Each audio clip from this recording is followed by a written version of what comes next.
Noche del 12 de febrero, fiesta de la Candelaria, una venta en un lucero y un ritmo mestizo y paria. Noche del 12 de febrero, fiesta de la Candelaria, una venta en un lucero y un ritmo mestizo y paria. Mira que el niño no acabe, sal muchacha que no calle, que todo el pueblo ya sabe que te está creciendo el talle y los senos no te caben en tu vestido de calle. Y los senos no te caben en tu vestido de calle. En la Candelaria cuando llegará.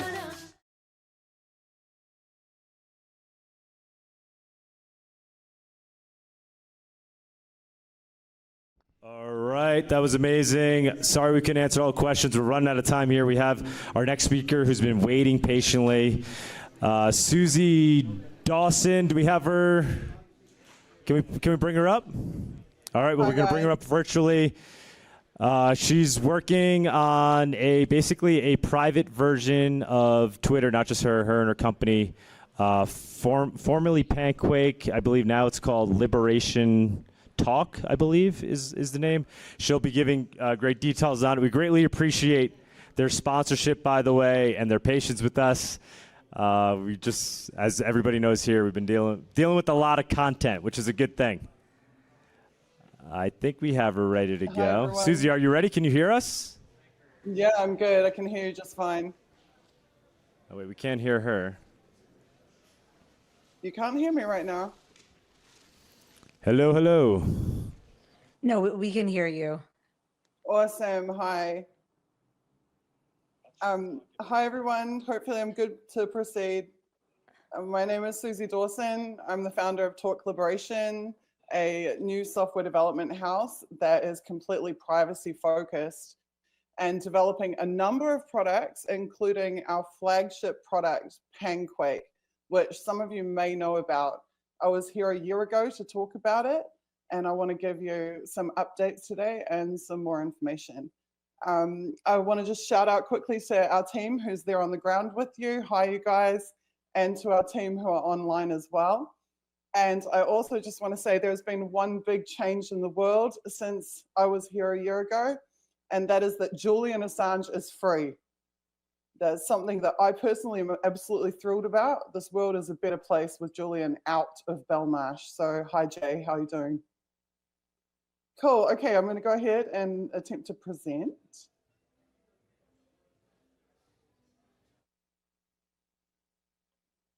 Let's see.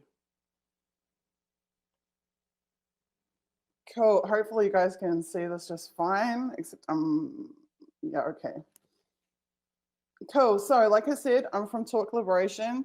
Talk Liberation is a company that we founded in 2021 with donations that we've raised to create Panquake, as I mentioned, our flagship product, which is a blockchain-based social media network that in all regards puts user privacy first. So I thought I would start by recapping on my speech here at MoneroTopia last year. Last year, we talked about the inspiration behind Talk Liberation and Panquake. I talked about my history with Julian, with WikiLeaks, and the inspiration that the cypherpunks movement has brought to many of our devs on our team who are kind of like the next generation of cypherpunks and some of the old original crew as well. I also talked about my history with activism and journalism in New Zealand, citizen journalism, and my experiences of political persecution in my home country of New Zealand. I now live in Moscow, Russia. I've been here since 2016, so 9 years nearly now. And I'm in pretty good company, I must say, both historically in terms of Ed and also many others who've been joining us here in recent years. We talked about the first open source release of Talk Liberation, which was a project called WL Dragnet. You can find that at wldragnet.com. That was an extremely important project. It was the first time our team released a FOSS product.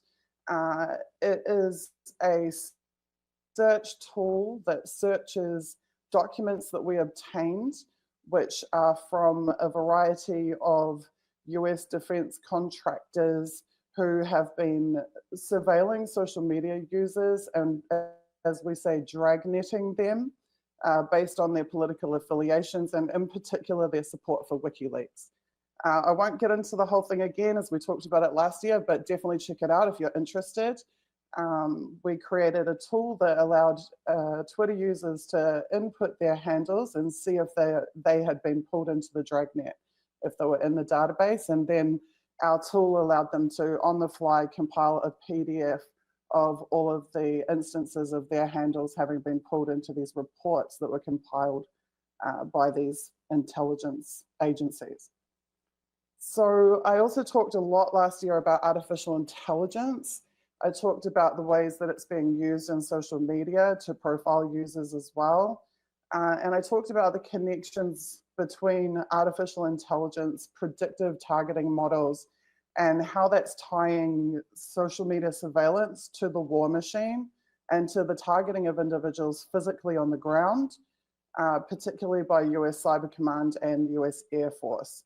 So yeah, last year's topics were pretty weighty and important, and I do hope that you'll go back and watch that speech again if you didn't hear it.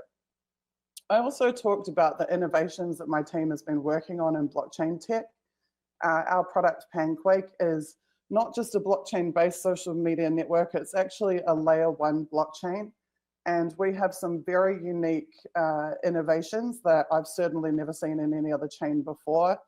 We're creating a non-financialized chain where we're recording user actions, network actions and interactions, and also content moderation actions as transactions on block, rather than just financial transactions. So again, you can go and check out my speech from last year if you want to hear a bit more about that. I also talked a lot about how important it is, in my opinion, to not be monopolistic in our business practices and in our projects, to not see other people as competition, but actually to be as interoperable as we possibly can be, as communicative and as collaborative as we can be, because we really are stronger together and we really do need each other. And I told a bit of the story of Pancake, our flagship product, and I'm going to pick up where I left off with that story today.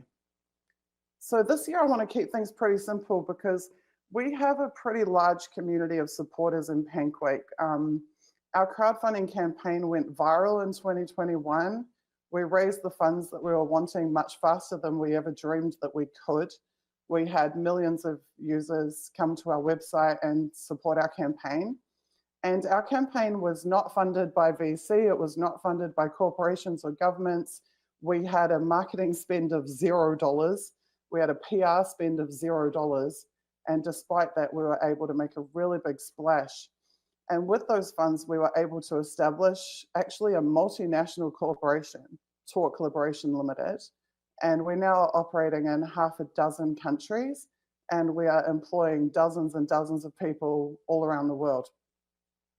So I think the key questions that I'm going to cover off today are, what is Talk Liberation? What makes us different? What happens to Pancake? Because there is a story to be told there. And what is all this stuff about links? So as I mentioned, we released WL Dragnet, our first open source code base. Last year, we released a project called PanquakeMe, PNQK.me, which is a short link cleaning and archiving service that we released for free. And I'll talk a bit more about that soon. And we just this week announced our third open source project, which is called LinkMe, LNQK.me. And one of the questions I'm hearing on the internet right now is, why does Suzie care about links? Why does Pancake care about links? And so we're going to get into that today. Also, where is Talk Liberation at right now? What's going on with us and what's...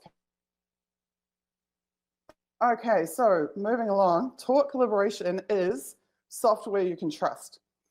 I don't know about you guys, but I don't actually trust any software. I can't think of any software, and certainly not any software development house that I would put any type of credence or trust in.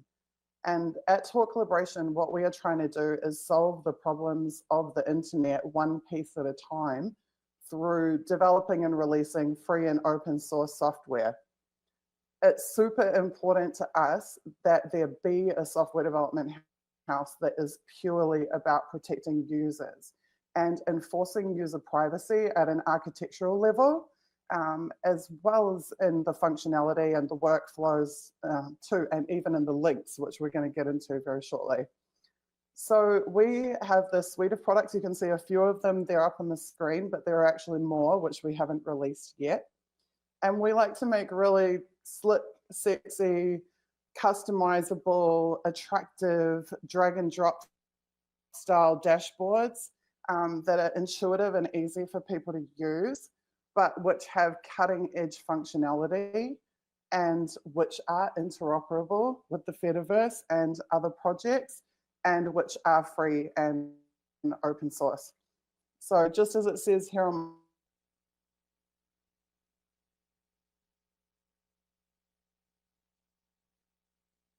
our products to respect user privacy first and foremost. We do not track our users. We do not sell their data. In fact, we go to extreme lengths to avoid capturing user data. And we've made multiple innovations that enable us to not store user data, even in situations where it would be expected that a piece of software would. We don't use algorithms to manipulate users. We don't capture attention. We don't insert ourselves or our content into a user's timeline. It's truly freedom software. It's about giving users total power and control over the software that they're operating. And we also don't believe that AI, and certainly not in its current forms, is an ethical solution. We believe that AI is being used to experiment on users, to turn them into guinea pigs. And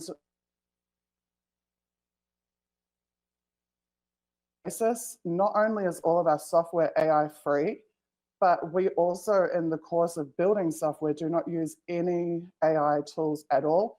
In fact, we don't use any big tech tools at all. We do things very old school. It's a very back to the future approach. But we think we get better results out of it too. Okay, so we also have a Substack, Tor Collaboration does, which you can find at torcollaboration.com, where we really try and keep not just our users and our community, but also ourselves really up to date on all issues relating to the internet, user privacy, law, biometrics, surveillance, all that kind of stuff. You can follow our Substack for free, or if you want, you can donate $5 a month and help support the team, totally up to you. But that Substack is absolutely chock full of really relevant information about what's going on around the world, and particularly as pertains to privacy. Okay, so the Pancake story, this is from pancake.com/press, the page that you're looking at right now. It's a slightly upgraded version of what you saw last year. And this is the story up through that point that I made the speech last year at MoneroTopia. And you can see when we first came up with the idea of Pancake, we launched our crowdfunder, we started planning out our development, we hired our first developer, we wrote our first line of code, we revealed the look and feel of the Pancake interface and then the functioning interface itself. We revealed the mobile, we did the mobile app preview. And then you'll see down here, there's actually something really momentous that occurred that I haven't been able to talk about very much until now. And that's right here. You see our delivery was funded. So obviously our crowdfunder, even though it was wildly successful, would not pay for an entire dev team for very long at all. And we needed to raise some funds. But like everything else we do, we did it ethically. We didn't go to VCs, we didn't go to corporates, we didn't go to governments, we didn't even go to NGOs. Instead, we were able to obtain private funding from a funder that has the same ethos, same goals, and same motivations as us. And we were also able to retain control of our organization. We still, to this day, even 3 years later, are we ourselves are the majority shareholders of our company, which is amazing. And we are the only holders of voting shares, which is also amazing. So we've managed to keep our independence and our autonomy. But there was just one little problem that we faced. And you can see here on our crowdfunding page, raised offline $1,022,000 US. So we very transparently made visible to our entire network the funds that we had raised when we got our seed funding and exactly how much that was. However, Panquake, being a disruptive technology and Talk Collaboration being a disruptive company, has been subjected to myriad methods of interference, sabotage, and really attacks since we started the company. And I've outlined some of them here on this slide that hopefully you can see right now. So our very first campaign live stream in 2021 was due to be simulcast on the Jimmy Dore Show to hundreds of thousands of subscribers. It was due to be simulcast to a number of independent media YouTube channels. And that stream was hacked, throttled, interfered with, sabotaged on multiple different machines and multiple different streams. And it kind of played into our hands, to be honest with you, because when the community who knew something big was coming witnessed the level of interference and sabotage, they actually doubled down in their support of us. And I actually think it ended up contributing to the viral success of the crowdfunder.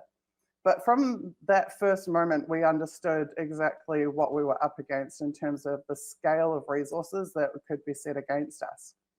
Sure enough, in a matter of months, PayPal banned our PayPal account. They froze all of our donations. They refused to return them to our funders. Samuel Edward Conkin III. They put us through circular appeals processes that never went anywhere. It was a whole drama. And of course, we were never able to access those funds. Simultaneously, Twitter suspended all of Panquake's Twitter accounts without any reason. Then they randomly turned them back on, and then they suspended them all again. And so the 6,000 odd people who had swiftly followed Panquake on Twitter all of a sudden didn't have access to our content, and we weren't able to effectively communicate with them on that platform. We basically haven't really bothered going back to Twitter again. We have applied many times for the account to be unbanned, but nothing's happened about that. I suspect that's because a certain new owner of Twitter is not really big on allowing competition on his platform. We've also experienced what can only be described as extremely sophisticated and large-scale DDoS attacks on our hosting provider, our infrastructure and servers, our websites, our domains, you name it. I say sophisticated because there has been a lot of network obfuscation and again, a lot of resource. It all comes down to huge amounts of resource being wielded against us to try and cripple us and cripple our progress. We also had 24/7 smear campaigns. We have had accounts posting up to 250 smear posts per day, claiming Panquake doesn't exist, Panquake's never written a line of code, et cetera, et cetera, et cetera, you name it. This is absolutely insane to be subjected to, frankly. But again, the scale of resources that has been set against us.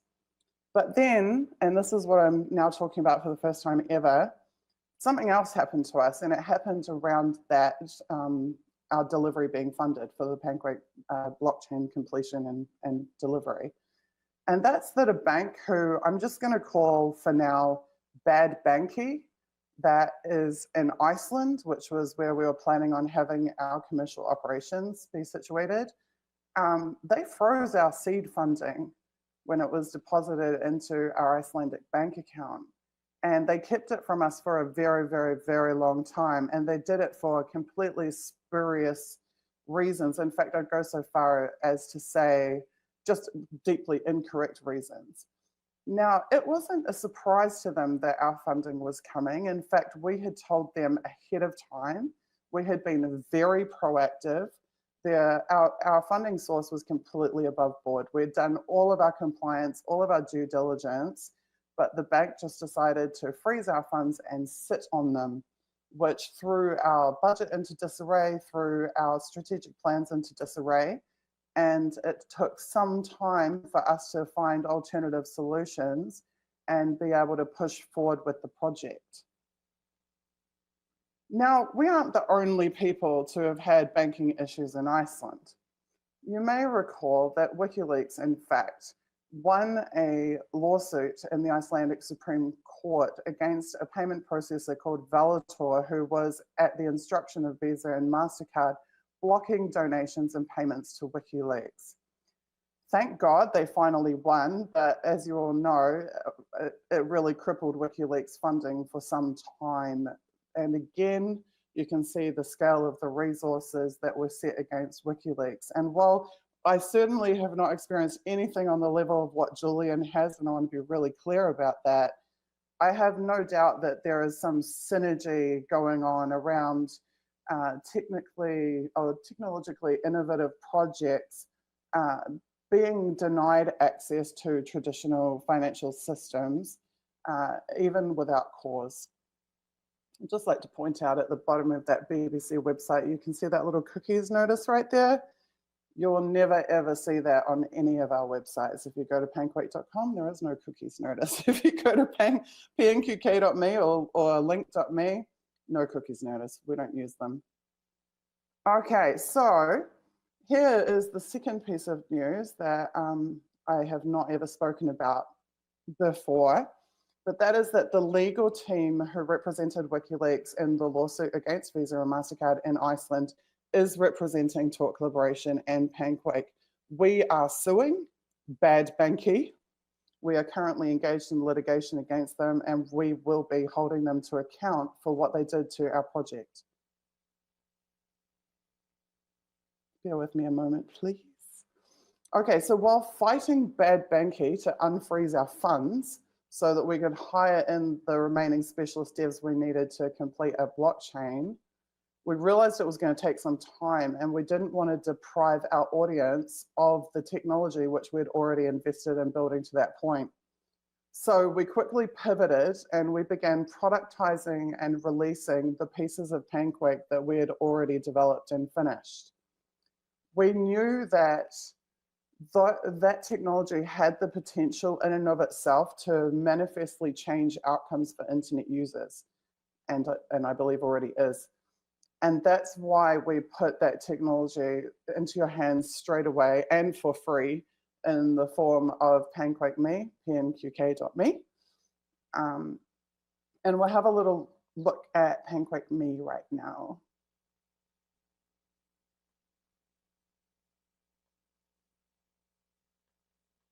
So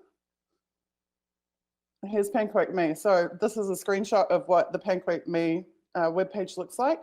Like I said, freely available to anyone. So some smart influencers are already converting all of the links that they share online to PanquakeMe links. So basically, you take a link that you want to share to someone or anywhere on the internet, or that you're intending to post or email or whatever. You go to pnqk.me and you enter that link and you hit the one button on the page, and it gives you a short link, a pnqk.me link. That link is automatically cleansing every UTM tracker code, every tracker or nasty thing that's in a link. So for example, if you're coming off of like some really hideous big tech platform, or one of the e-commerce platforms, or one of the social media platforms, or one of the news platforms, those tend to be the like worst offenders. You put their link into pnqk.me, you grab the short link, and it is cleansed of any nasty crap from big tech. You can then directly share out of pnqk.me onto various platforms, or you can just copy that link and go and email it or SMS it or whatever you want to do with it. And what that means is that the recipient of that link, when they click on it, they are only tracked back to the PanquakeMe service. They're not tracked back anywhere beyond that.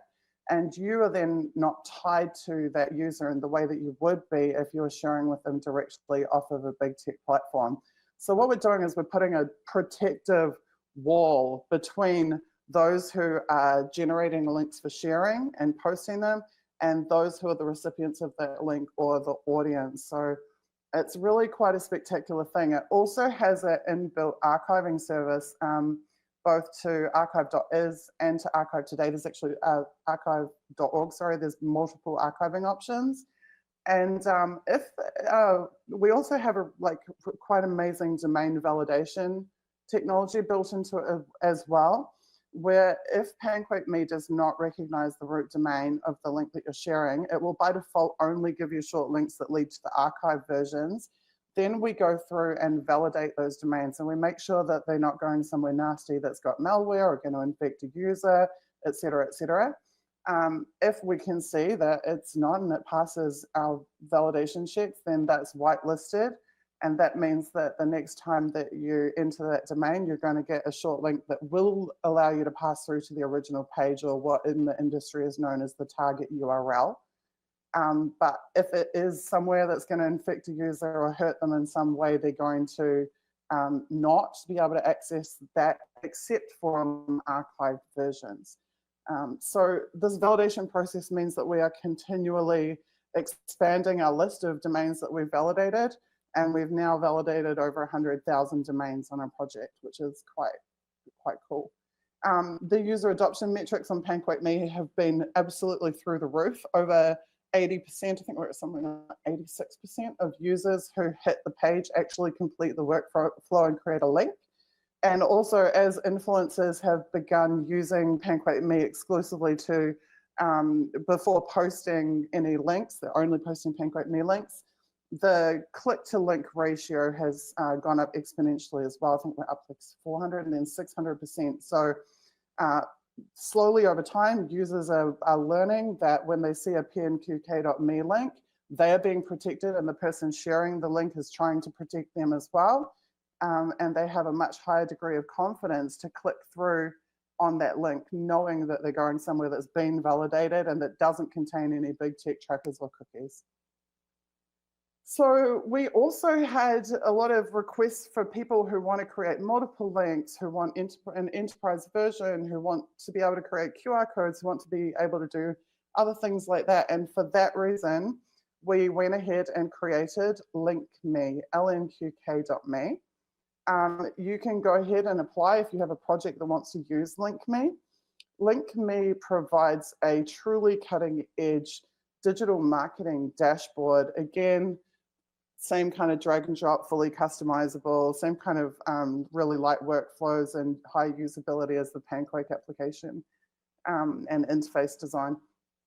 And on LinkMe, you can create bulk links, you can integrate your own custom domains, you can create and customize QR codes, you can create and customize your own short links, and they all have that same built-in validation and security that PanquakeMe does, but just with a ton more flexibility and functionality.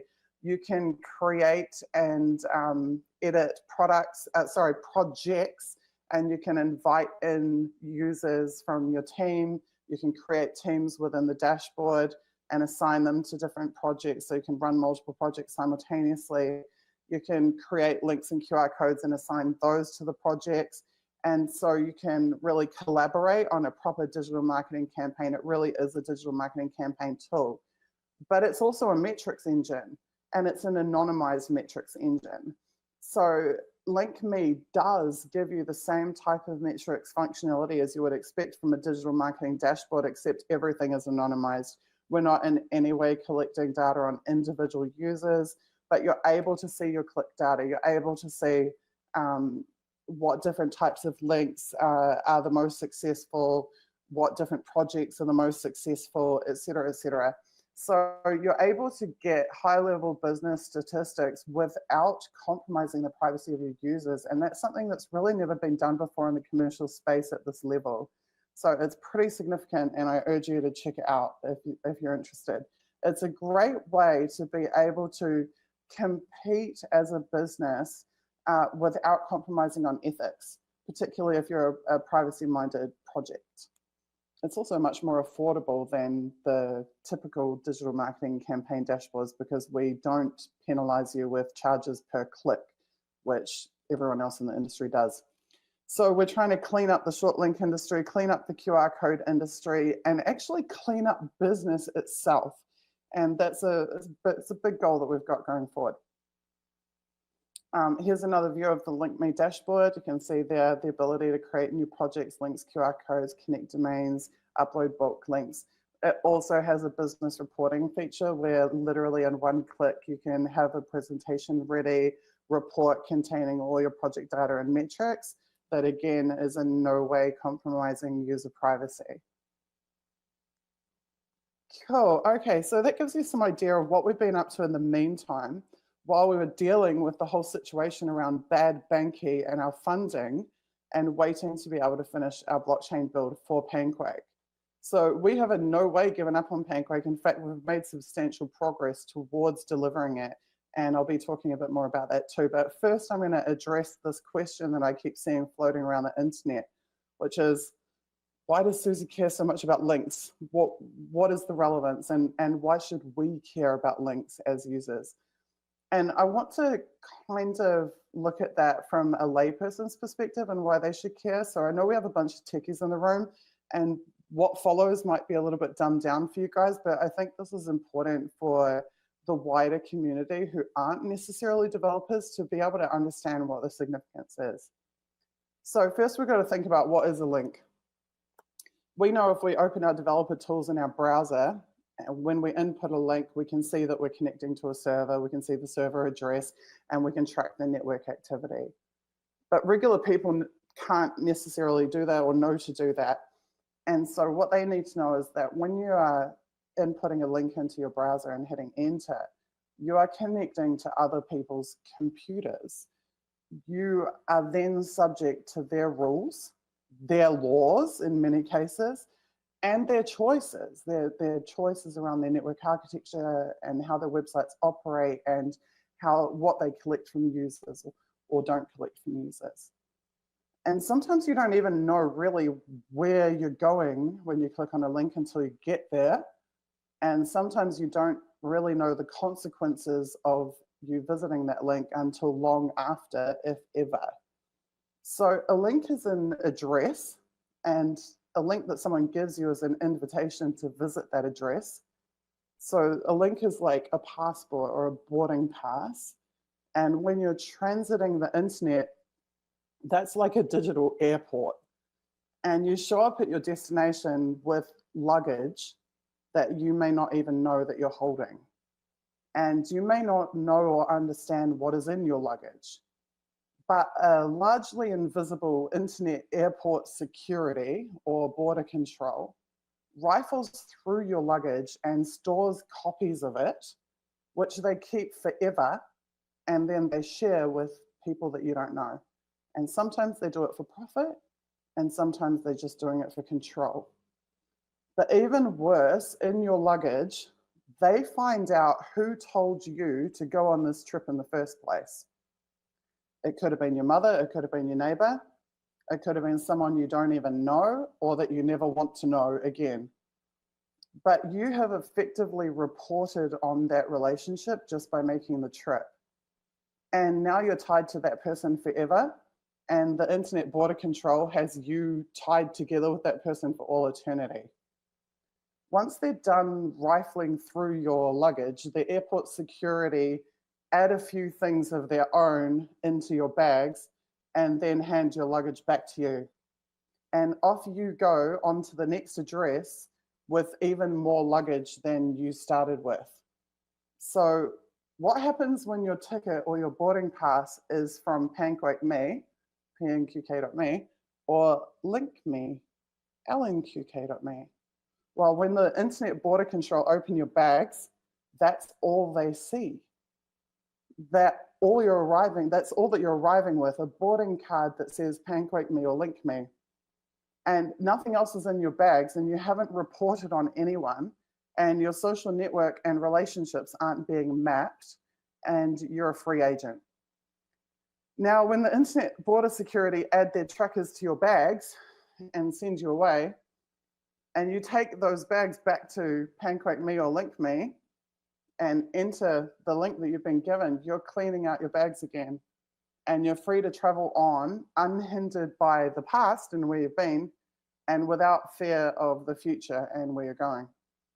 So thanks to Talk Liberation products, you're traveling the internet in a much safer way without any baggage, without anything that can be taken from you, and without anything that can be given to anyone else without your knowledge. And that is pretty special. In terms of social media, links are highly relevant, especially to us building a social media product. Every page on a social media website is a link. Your profile link, your timeline is a link. Your individual posts are links. When you invite someone to a network, that's a link. When you are sharing content, that's a link. When you are posting some type of media or uploading some type of media, that's also a link. And we have links in the context of Panquake. We've got links to other content from the web that will get introduced onto our platform. So people want to share their Twitter post on Panquake. They want to share their Facebook post on Panquake, God help us. That also has links involved, links that we're ingesting from other platforms. And then also when people are wanting to share Panquake content out to the wider web, that also involves link generation. So we had to work out the optimal way to engineer Panquake links to best protect users for each of those use cases that I just described. And that was when we built the short link service that became PanquakeMe and LinkMe. It's actually a part of Panquake. It's already in the Panquake application. And we designed these links in a way that they would never contain, or that they would strip out where they already existed, these nasty trackers and cookies and whatnot from these third parties, so that we could know that users of the Panquake network were never being tracked by a third party, and certainly never being tracked by us. We also were actually asked by our community to look into content archival as an option, archiving, and that was where the original idea around also optionally archiving content came from as well. Hey, Suzie, so can you hear me? since we'd already done that work and it was already working in the Panquake application, it was very easy for us to package that and spin it out into what became the pnqk.me service. And then to add in QR codes and Hey, Suzie, can you hear me? Yeah, I can hear. Hey, we just need to wrap it up in the next minute here and move to Q&A, just a heads up. Thank you. Sure, no problems. Okay, thank you so much. Okay, cool. So yeah, it was very easy for us to then branch that out to LinkMe. So in 3 short years, and despite all the opposition that we faced, we have managed to innovate and deliver multiple solutions that are game changers, not just for social media, but also for the short link QR code and even digital marketing industries in addition. And there is much, much, much more to come. So in terms of the last 12 months, I just want to give you some basic metrics about our team to give you some idea about the scale of our operations. So despite our issues with bad banking, we were able to successfully complete a Series A funding round. And with 5 products in the works and the level of maturity of those builds, we were able to successfully complete that round at an $81 million valuation, which is obviously extremely significant. Subsequently, in the last 12 months, our development team grew by 80%. We tasked 803 dev tickets. We produced 2,009 code files containing 243,857 net lines of code. We configured 14 new servers, 9 development, testing, and production setups. We deployed Panquake and LinkMe alpha testnets. We have built the Panquake blockchain queuing service, hired new blockchain devs in to complete the chain build itself. We implemented a self-hosted privacy-respecting metrics engine. And after all of that, we still have a 100% AI-free technology stack. We have no GPTs, no stable diffusion, no machine learning, 0 cloud infrastructure, No big tech products, services, or dependencies. All our sites, apps, and digital assets remain cookie-free and tracker-free, and we do not log or store visitor IP addresses or other personally identifiable information, PII, on any of our services. So, without the actions of Bad Banky, our valuation would have been much higher than it came in at last year. And without the actions of Bad Banky, you would already have Panquake in your hands. But because we didn't give up and we innovated and we never lost sight of our ethics or our commitment, Bad Banky will be held to account and you will get Panquake. And yeah, I'm really happy to take any questions.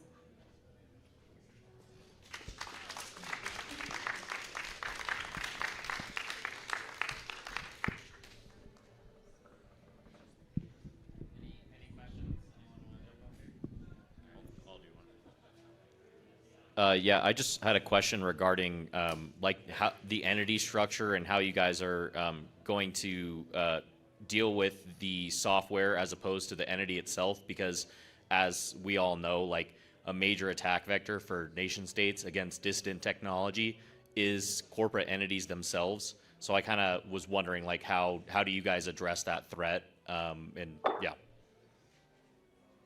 That's a fantastic question. So we're really lucky because we had, sorry, there's a really big echo. Okay, thank you for fixing it.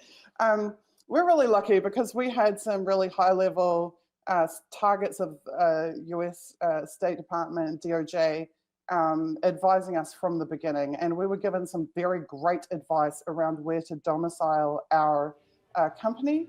And we domiciled in the Cook Islands, which is the same jurisdiction in which Mega, for example, was domiciled by Kim.com when he still is today, facing extradition from the US government. That turned out to be really fantastic advice, and we've benefited greatly from that. However, we don't put all our eggs in one basket, and we have researched and expanded. That's why I mentioned actually at the beginning of this talk that we're in half a dozen countries. We are constantly expanding where we have a presence. And we absolutely do play ball and comply, but we do so from jurisdictions where there is the highest limitation on the ability of certain nation state actors to be able to interfere with us in terms of corporate governance or finances.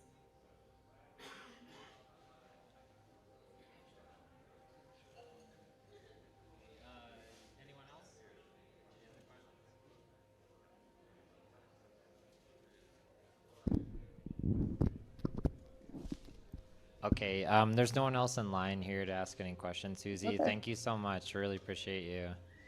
Can we get a round of applause? I appreciate Monero very, very much. Thank you so much. Hi. We only have 2 more presentations left. Up next, we have Derrick Broze, who is the co-founder of the Freedom Cell Network, whose presentation is called How to Build a P2P Counter-Economy on the Ground in Mexico. And I think if you went around this venue, you've seen a very good example of that. But Derrick will explain to us how it works. How's everybody doing? Cool. So I don't have any slides. I'm going to play one video in a few minutes, but I'm just going to share some ideas. Thank you to Doug and to Sunita and everybody who's involved with helping out make this happen, to the sound team, tech team here. Thank you guys. Give them a round of applause. Yeah, I'm going to talk about counter economy. We're going to talk about what we're working on here in Mexico. Again, I mean, you already are. It's a great example. Doug has really gone to some great length to show what is already happening and what's possible in Mexico.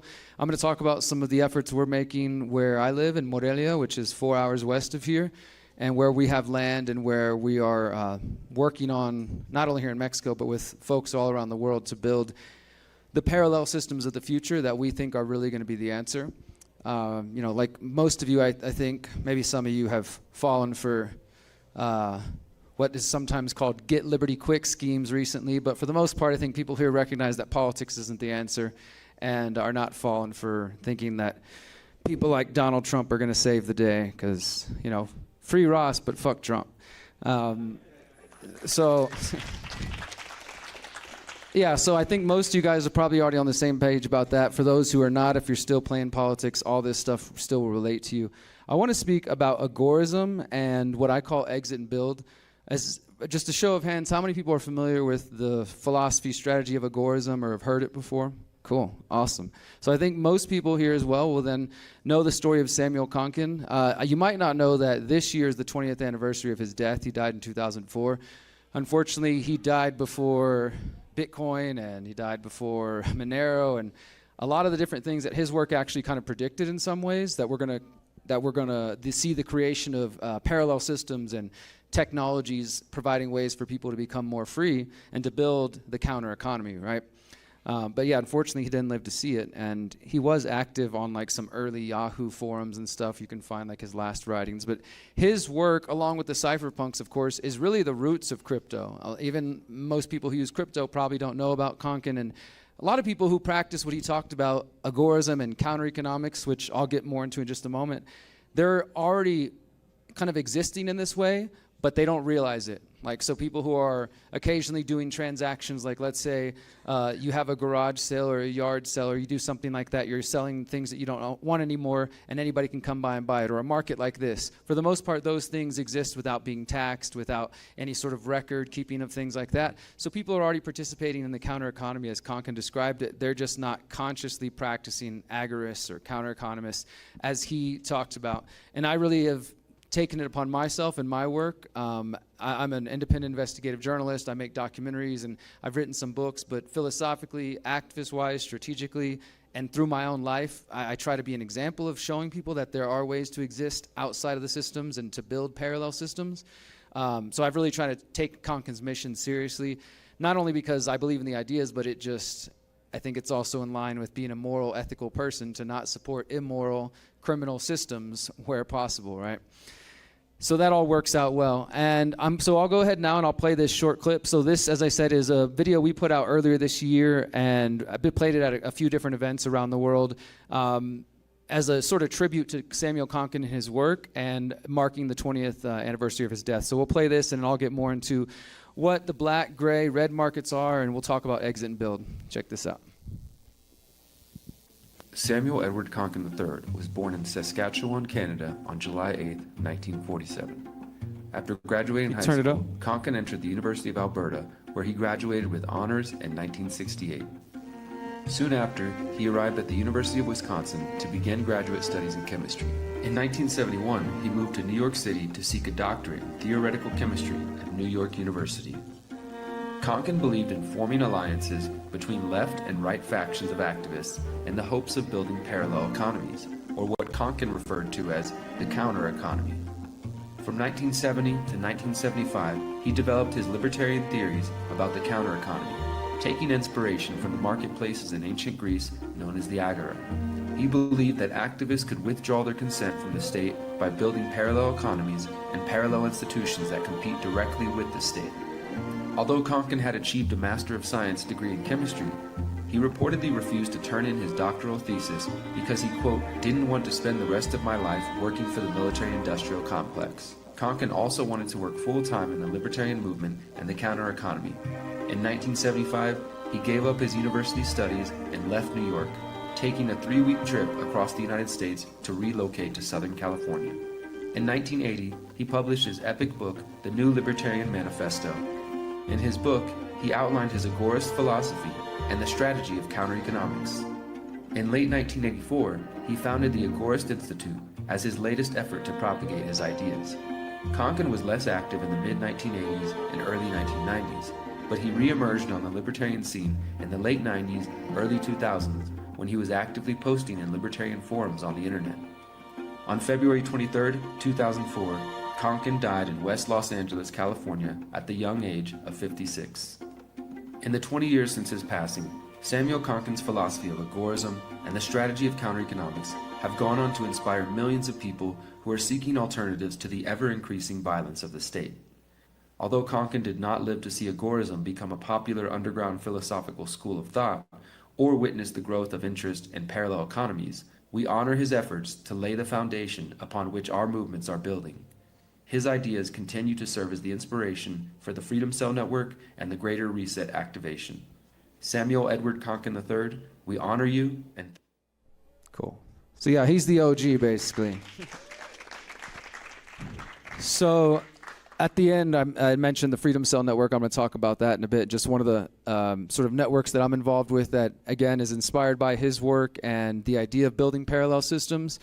I'll just provide a few more specifics, and then I want to talk about how this relates to crypto and how I definitely see that there are maybe not so much the people here and the people who will hear this, but there's definitely in the broader crypto space a huge blind spot where people are singularly focused on crypto, and not even just the people who are just focused on number go up and get rich, and who don't even understand the privacy aspects and the potential to exist outside of the state, you know, what I consider the roots of crypto.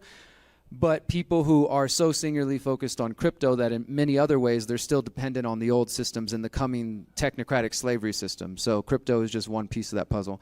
But so Samuel Konkin, he talked about agorism. That's like the vision of how do we get to this place where people can interact and trade and free and live this beautiful self-ownership life where there's no government or other interference. And the way to get there, of course, is not through voting. He also didn't believe in violence, and I don't think any of us think violence is the answer. And also apathy is not the answer. So then he kind of came up with, I guess you could say, almost a middle way, which is focusing on the parallel systems and taking money, time, and energy away from the state, essentially trying to sap the economic resources away from that and focusing on the creation of these alternative institutions. His work was very singularly focused on the economy, and obviously the economy goes beyond just the money itself, and it's the way we live our lives. And that's where I've kind of taken the ideas and I guess you could say in a way modernized them a bit for the digital age that he didn't live to see, and taken it beyond just let's build counter institutions where we take our money, stop paying taxes where possible, again, yard sales, getting people to mow your lawn, to cut your hair, buying stuff in the market with no government intervention. Like that's all part of this counter-economic ethos. And he talked about what he did was he was a student of history, and he studied the Soviet Union as well as other collapsing states, and could see that there was always a thriving counter economy, or sometimes called the informal economy, the underground economy, System D. It has these different names around the world, but reality is that the economy that exists outside of the state's hands is actually $1 trillion economy that is the largest economy in the world. And so he said, what would happen if people consciously took their money away from the mainstream system, what he called the white market? Like if you have a job that's taxed and regulated by the government in some way, that's the white market. And he saw that there was these gray markets, let's say like people here selling things at the local event, there's no licenses are involved, right? But then people who are selling things that are explicitly illegal, like let's say cannabis in a place where it's illegal, that's black market. It doesn't imply any kind of violence because of course Konkin was a voluntarist. He did not believe in the initiation of force, and he believed each person owns themselves. He actually had a term for illegal and violent things, and he considered that part of the red market. But if you're just doing things that the government considers illegal, but you're not hurting anybody, he calls that counter-economic activity. So many, many people are doing this around the world, and specifically in terms of collapsing states, he saw that you could look at the Soviet Union, you could look at other areas. I picked up his work and looked at Peru in the 70s when there was this Maoist group called the Other Path, that basically terrorist group that took over, and a lot of people escaped the cities and they went to the countryside because the state couldn't protect them, and they started forming their own villages, then eventually essentially early ride-sharing services and all kinds of systems and structures that existed literally outside of the city and outside of the governance of the government. And so he could see this happening, like people's reaction to rising tyranny is to seek an alternative and to try to get away from this oppressive system. And so again, his thought was, what if you could activate people to recognize that there's actually power in being outside of the system, right? Because the average person who's just shopping at a garage sale or a yard sale, they're not thinking like, yes, I'm doing some revolutionary activity. They're just like, I'm buying something cool at the local grocery, the local garage. But if you activated people to recognize, hey, there is strength in that, to take my money out of those systems, to avoid paying taxes where possible, and to not use the big banks, again, he focused on those aspects. I think it goes even further, as we'll talk about in a moment. And if we could activate the masses, and of course he believed this would start small, what he called pockets of agoras would start to pop up around the world. And I think we're already seeing that. I think everybody here and some of the projects you've heard about are examples of these things. And yeah, so it's a beautiful thing. I think it's inevitable that it's going to happen. We're already seeing it. Of course, things like the internet and the various tools that we've been provided with, they have benefits and negatives. And on the beneficial side, we've seen decentralization. We've seen the ability, obviously, to transact value without government and all the different things that we support. So that's all agorist. That's all counter economic. So whether or not you know it, you are essentially an agorist, and you're participating in this revolution that Konkin believed was going to happen. And he even unfortunately predicted things like what happened to Ross. You know, I was a journalist at Ross's trial, reporting from the courtroom when he got sentenced to 2 life sentences, watching the judge give out the guilty verdict. And, you know, she said something to the effect, she had the American flag behind her, and she's like, I'm humbled with the fact that I am tasked with the job before me. Like, she just made this big grand speech, and she specifically said that I'm making this sentence so harsh to make sure that no one dare take up the flag that you are waving. And that flag is the agorist flag. Like the Silk Road, everything that Dread Pirate Roberts was about building economies outside of the government's hands. And that's what they're afraid of. That's why they went after Ross so hard, because they want to send a message that if you focus your energy outside of their systems, they're going to come for you. So Konkin talked about that. He said that if we did move too quick, that the state would make an example of somebody. And unfortunately, that was Ross for the moment. But the idea is that as these pockets of agoras grow, we go from just having alternative economies where we're trading together and stuff to starting to create these parallel institutions like defense institutions, arbitration, like all kinds of different services, healthcare, et cetera, things that exist outside of the state. We're still in the very early stages of this, but that's what's going to become necessary for us to really exist in parallel systems outside of what they're building. And just real brief, you guys ever heard of the You Will Own Nothing and Be Happy essay or read it? Has anybody actually read it? Like, it was published by the World Economic Forum in 2016 in Forbes website and on their website. And it's officially called Welcome to 2030, I Own Nothing, Have No Privacy, and Life Has Never Been Better. And you know, they describe this crazy world that they want to create. But the interesting thing is about halfway through the essay, there's a section that says they live different lives outside the city. And then it says the person describing this future from 2030, she says, sometimes I feel bad for the people we left behind, the people who politics changed too quick for them and technology was moving too fast.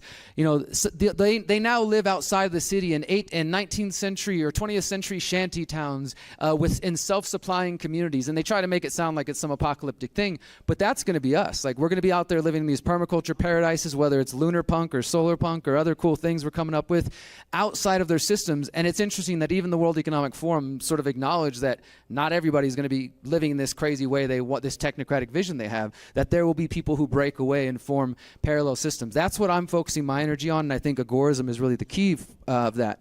So as I said, I took a lot of Konkin's ideas and I've written about them in my books. My most recent book is called How to Opt Out of the Technocratic State. You can download it for free at theconsciousresistance.com/how-to. There's also a free audio book on that same page. It's available in Spanish, German, French, and Japanese is coming later this year. And I'm really, grateful to be in the position to be inspired by Konkin's work and to publish my work. And I also, in that book, his final, just for anybody who's a nerd for agorism, his final unfinished book called Counter Economics, I published it in print for the first time. It's in the back of my book. And that's been translated as well into other languages. So, yeah.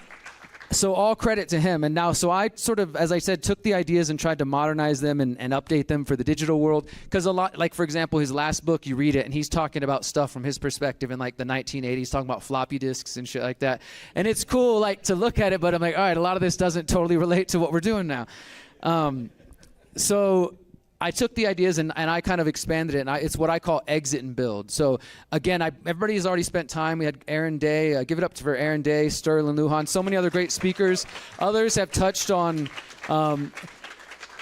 Pavlov, others have touched on the problems and illustrated the technocratic state that we see is coming into view. That's what my book was written about in 2019, because as a journalist, I focused on digital privacy, facial recognition, social credit scores, studying these systems over the years. And when I was writing this in 2019, it's part a warning to say, hey guys, is anybody else paying attention? What's right on the horizon? And it's also a call to action in saying that I believe Samuel Konkin's ideas of agorism and what I call exit and build and building parallel systems are going to be the key for surviving the creation of this technocratic state. I'm not saying we shouldn't resist and push back where we can, but I definitely don't think politics is going to save the day. Again, Donald Trump's not going to save you. And we need to instead focus our time and energy, even if you do vote, if you feel called to do that, we'll go do that, but also focus your energy on parallel systems. And you're doing it if you're into the Monero world, but there's so much more than that. So let's talk about how we can take a holistic approach to our opting out, to our counter economics, our exit and build strategy. Now, for me, it does go beyond just your money. If you're dependent on the grocery store, did anybody live in a country where they started requiring masks to get into the grocery store, or worse, proof of vaccination to get into the grocery store? A couple of people, right? So that's just one major example of why you don't want to be dependent on those places. I'm not saying we're all going to turn into farmers tomorrow or anything like that, but it might behoove you to have a relationship with somebody in your local area who does grow food, or who does take care of animals, or who does have eggs, or whatever it is that you eat, and get to go to the farmers markets, go to the local community gardens or urban farms or whatever you have, and start building those relationships. This, to me, is another example of exiting from coming slavery systems, which is, in this case, dependency on unsustainable, wasteful, status subsidized food production systems, and building alternative systems to that. And or, like, if you're the person, you're not necessarily going to be the farmer, you're not necessarily maybe going to be the one to set up the community supported agriculture in your local community, then support those who do. Another example would be technology, right? Unplugging from, obviously, the Google, the FANG, Microsoft, all those giant corporations that don't care about you, that everybody here knows about, but for some reason are still using.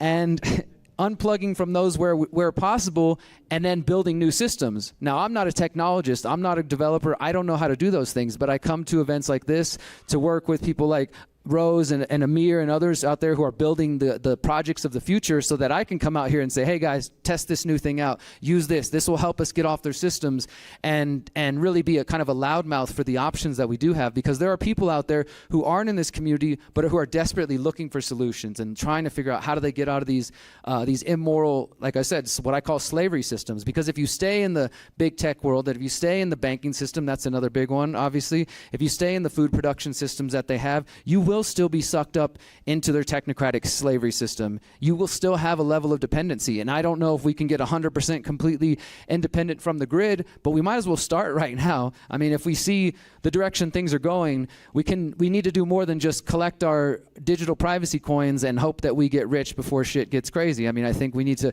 maybe think about some of the coming generations. We've got kids here, and others I'm sure have family and kids, younger generations at home. For me, the work that I do, maybe this will relate to some of you, it's not just about me, but it's about the coming generations, right? And if we see that things are crazy right now, we know that there's the potential to get them crazier later, and we choose not to act, we're selling out the coming generations. Instead of doing the hard work right now and saying, I don't know what it's going to look like, I don't even know if we'll accomplish this by the time I die, but at least I'm going to put my energy into building parallel systems that are based on self-ownership and voluntarism and respecting the same in other people, instead of acquiescing or being apathetic or saying YOLO, I'm just going to get rich off a bunch of Pepes and do nothing. Then, I encourage you guys to actually see that real freedom does take effort and time and money and energy and commitment. And it will also take more, sometimes rearranging your lifestyle, maybe changing your habits and the people that you hang around if you're actually truly trying to get activated. Because for me, that's what crypto's always been. I got into Bitcoin in 2012, first transaction 2013.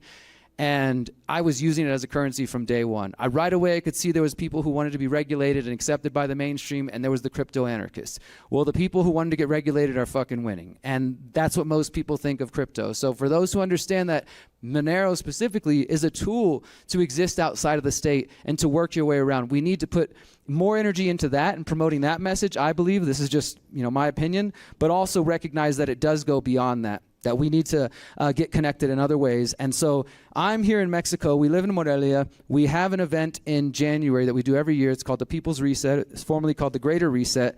It's similar to this in terms of focused on solutions. It's 5 days where we talk about essentially what I just mentioned, the food. We talk about permaculture and growing food, mental, physical, spiritual health. We talk about building parallel systems, education. We have people who are already sort of creating startup cities in different communities come speak about their efforts and how they're organizing themselves. And then, of course, we talk about technology that can be empowering and privacy-based and respecting liberty. And we hold it here in Mexico for that very specific reason, that we do think there's something special potential happening in Mexico, and there has been for years, but there's definitely more beautiful Mexicans that are native to this country that are doing great work and what they call the solidarity economy, and people who recognize the value of things like Monero and they already don't trust the government. And they understand that we need to come together as a community. And so we've met so many beautiful people, not only where we live, but across the country. So we host our event here for that reason. It's free for Mexicans. The entire event is, a lot of the talks are in English, but every person that comes who can't speak English can check out headsets and hear all the talks live in Spanish. Like, we're making a real effort to integrate with the community out here. Miriam, my partner, her family's from here, so it's important for us to really build that network, and I do think Mexico is one of the breeding grounds for these ideas. So thank you. So we have the People's Reset. I'll just mention it. I invite all of you guys to come. It's in January 29th to February 2nd. There's about 300 to 400 people from all over the world come out. Go to the peoplesreset.org, check that out. We're also part of the Freedom Cell Network, which myself and John Bush, if you guys heard John speak this morning, we've been working on this idea. I got involved around 2015, 2016 when I heard John speak about the mutual aid networks and the importance of getting organized on a ground level, and I've just run with the idea over the years, and we built this website that allows people to connect all over the world, and now there's 40,000 plus people who are using the website to find each other. During COVID-1984, when shit was really crazy and people felt lonely, they used our website to go search the maps and find people in their community who were like-minded so they could meet, outside of the curfews and in places they weren't supposed to. People were choosing to find ways to come together. And as we traveled, we did tours during the middle of COVID in Mexico and the US, and people were telling us, I used the Freedom Cell website or the Telegram groups to find local people in my area. Now we're growing our own food. Now we're homeschooling our kids together. Some of us bought land together. Like, people were really, or we did a crypto workshop. We opened up a Monero wallet. So many people started to take real world action. And that's what it's going to take. I mean, maybe we have different purposes and goals, but for me, I'm trying to liberate as many people as possible. Not that it's my job, but ultimately lead them to their own liberation by helping empower them. For one, helping them become educated about what's going on in the world and how we are being manipulated and controlled in different ways, but then more importantly, to help them see that there are real world solutions, that we do have power, we don't have to trust politicians, and that we can actually take our lives back into our hands. And if we do that difficult work over generations, I do think we're going to get somewhere better than anything that we have experienced before, all the beautiful visions we have. And as I said earlier, we might not even live to see it per se, but I know that the generations coming after us are 100% depending on us to do something. The actions we take or do not take will create the world that they live in and that they're born into. Our future children or grandchildren or whatever you have, they are 100% depending on us. So in addition to hosting the People's Reset and the Freedom Cell Network out here, we have a Freedom Cell in Morelia. There's dozens of them around the country. If you're on Telegram, just search Freedom Cells. You can search the Mexico Freedom Cell if anybody plans to travel a little bit. You'll find Freedom Cells all over the country. Some are more active than others, but if you're ever traveling and you're looking for like-minded people, the Freedom Cell Network is a great resource to use on Telegram and at freedomcells.org. We also bought land last year outside of the city up in the mountains, and we are building an eco-village that we call the Conscious Agora, which is essentially built around everything I've been talking about. The values of agorism and self-ownership is really our key fundamental principle, foundational principle, as well as permaculture principles for those who understand what permaculture is, or things like syntropic agroforestry, and these really innovative ideas of how we can interact with the planet and grow as much awesome food as we need and take care of the animals and ourselves and do it in a really awesome way. That is not, based on destruction and things like that. And we're also working with people who have a certain level of emotional intelligence and emotional maturity, who want to keep growing as individuals, who aren't static. We're not trying to start a cult. We're not trying to say you need to meditate a certain amount of hours a week or anything like that. We're just looking for people who are consciously minded and want to keep growing, keep learning, and evolving to the best of our potential, right? So Miriam and I got this property with a few other members. We had what we call a founding family, and now we're expanding our membership, like right now, and adding some more families. The goal is to have about 8 to 10 households, which is essentially the size of what we call a freedom cell. We tell people to organize in groups of 8 to 10. So we're going to have 8 to 10 families there and households on the property. We're also going to be building what we call the Holistic Education Center, where we can host workshops like this about getting people learning about natural building or learning about Monero, learning about building these parallel systems. And it's the idea is to basically be kind of a training ground for us to do this. We have our event in January, then we bring people to the land here in Mexico and kind of get them just loaded up on all these ideas and send them home super activated so they can keep creating their pockets of agoras as we keep focusing on building these parallel systems. Like, that's the big vision that I'm working on.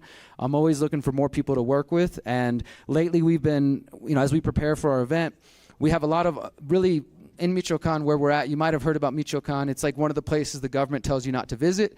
And sure enough, to be true, there is violence for sure in certain parts of the state, but there's also a lot of beautiful, rich history and culture, and there's also a culture of resistance. We live just 2 hours away from Cheran, which you guys have probably heard about, that has celebrated, 14 years of becoming an autonomous region, for the most part, and they had to resist against corrupt cops and cartel and rise up, and these aren't like anarchist-minded people. These are people that just had to rise up out of necessity, and they decided to ban political parties and to go back to their political party indigenous way of organizing. They realized the political parties were dividing them and turning them against each other. And that's just one example of some of the towns that are out there. It's not a perfect situation by any means. I don't want to, turn into some myth or something that it's this perfect situation. Freedom is rough. Real freedom, it takes time and figuring things out, and it's not just an easy situation, but they're definitely one example among other communities that are fighting for their autonomy and continuing to say, hey, we're going to organize in our own ways, we're going to do our own thing. And so I love that spirit, and we're really tapping into that as well. And so we've been going to our local markets in Morelia. There's a couple of them every other weekend, and we're trying to get them, basically what Doug has done here, same thing in Morelia, have that there so that there's even more places in Mexico where we know we can bring Monero. And not only at the end of the night where they have to cash out, but the more that we get people accepting it, they won't feel like they need to cash out, because then they can, if they can go pay their dentist in Monero, or pay for their laundry, or buy their whatever they need, then they will hold on to it. And so we're really focused on building that. And as I mentioned, in Mexico, a lot of times people refer to it as the solidarity economy. And we've met some people locally who are working on similar things. And through our events, we're trying to highlight Mexicans as well as people from all over the world, but especially Mexicans who are working on these ideas. And we just want to collaborate with anybody out there who cares. It is a big mission. I try to think big picture. I also try to think holistically. Yes, crypto is a part of it, but look at these other weaknesses you might have. Your food, you look at your mindset. That's a huge part of this. Your mindset, your ability to see what is possible. Your technology, obviously a lot of people here in this community are thinking about that. Most of the normies aren't. But just look at that. Look at your life in what I call a holistic self-assessment, and see which areas you might want to strengthen to create more independence and more freedom in the long term. And start setting goals towards that. Start working with other people and putting this exit and build strategy into practice. Exit from the coming slavery systems before it's too late, and focus your energy on building or supporting those who are building the parallel systems of the future. Thank you, guys. I have one more quick thing. Thank you. Am I about time? Am I good? Am I doing well? I think I got one real thing to share real quick before we get Rose on. Who's excited about Rose? Hey, you can find my work at theconsciousresistance.com if you want to check out my journalism, and you can download my books there as well. I have another book that explores spirituality and anarchism called The Conscious Resistance Trilogy. If you're interested in going down the rabbit hole, check out my 17-part documentary series called The Pyramid of Power, thepyramidofpower.net. I highly encourage you to check that out. And it's got solutions in it as well. Everything I do is about solutions. I mentioned freedomcells.org, also thepeoplesreset.org, thereatorreset.org. And the last thing is, I make music. If you want to hear my conscious hip-hop, check out 33ishere.com. I'm going to share one quick a cappella song with you, and then I'm done. Okay, is that cool? Yeah. Okay. This is more of just like a continuation of the talk I just gave, but just there's usually music behind it. So this is from a song I wrote called Awakening. I've never felt more powerful than when I question the power, so full of themselves, lost in arrogance, but in reality the cowards. If you're searching for the devil, look no further than your government. The politicians are the puppets, but don't forget the false covenants. The false prophets, mega churches making profits, the devil's loving it. They lie to your face and you take it. Do you prefer to be ruled? Wolves in sheep clothing, they've got you fooled. They pull the wool over your eyes, feed you lies while they strategize and propagandize. Come on, my brothers and sisters, this is our moment to rise. They never saw us coming, but we are the antidote to their lies. We strive for truth and liberty. We strive to be better. Humanity's made mistakes. We're not perfect, but this ain't forever. I know we're destined to build a better world we know is possible. It's gonna take struggle and making ourselves responsible for our choices and actions. We have the power to manifest that which we know we deserve. We are humanity at its best. Thank you, guys.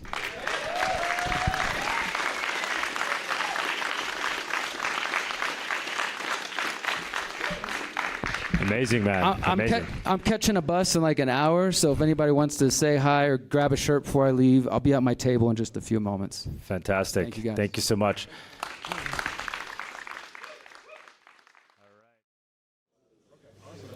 Hello, how's it going? Thanks for coming to my talk. I'm Rachel Rose O'Leary and I work on DarkFi, which I think you've heard mentioned a good few times over the conference.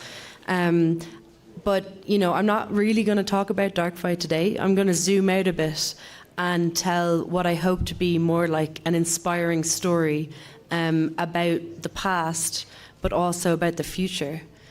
So I'm kind of hoping everyone here has at least like had a beer or like some like, you know, is like nice and cozy and relaxed. So that, you know, you're all like open to listen to this like essentially 40-minute schizo rant about, like we're going to start 500 years in the past and we're going to go 10,000 years into the future.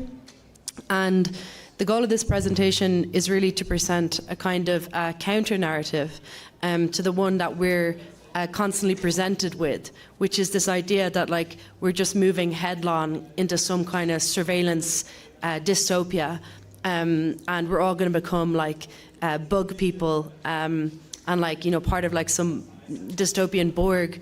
So the goal is to show another timeline, a timeline where we win. So it's a kind of positive vision, and the goal is like by making these, by telling these kind of stories and making them concrete, we can also, you know, increase the probability that that timeline will come to pass. So that's the goal of this presentation. It's called, or we have a title here, Lunarpunk Endgame. If that doesn't mean anything to you, just replace the word Lunarpunk with the word agorism or cypherpunk, and maybe it'll make sense. Don't worry too much about that word. Okay, so